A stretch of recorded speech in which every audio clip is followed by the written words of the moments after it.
Ohio is tackling the issue of school shootings with a controversial new law. Governor Mike DeWine says he will allow districts to arm teachers and staff. 10 TV's Kevin Landers has been researching this bill and how it could work, and he joins us now live from the State House with details. Kevin?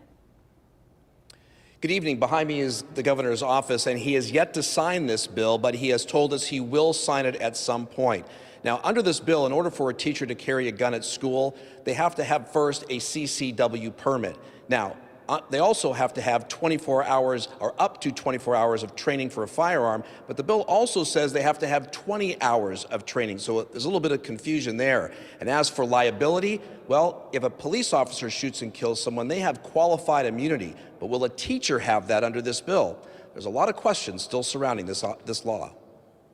This is a bad bill. It was never thought out. House Bill 99. This is probably the most important thing we have done to prevent a school shooting in Ohio. Drew fiery comments from lawmakers on both sides. This is a madness. It's the right bill at the right time, and I urge its passage now. The idea of arming teachers and staff passed the House and Senate and now heads to the governor's desk, which he will sign. Governor Mike DeWine praised the legislation today, despite critics who say it doesn't provide enough training. Something that I'm going to announce right now is that we will also be giving schools the choice of providing additional training that we will stake out, provide for, if they decide that they want more than 24 hours for a teacher. House Bill 99's biggest critics, aside from the state teachers' unions, is law enforcement, including the FOP. I asked Senate President Matt Huffman about that. It may be that some law enforcement officers don't like this bill,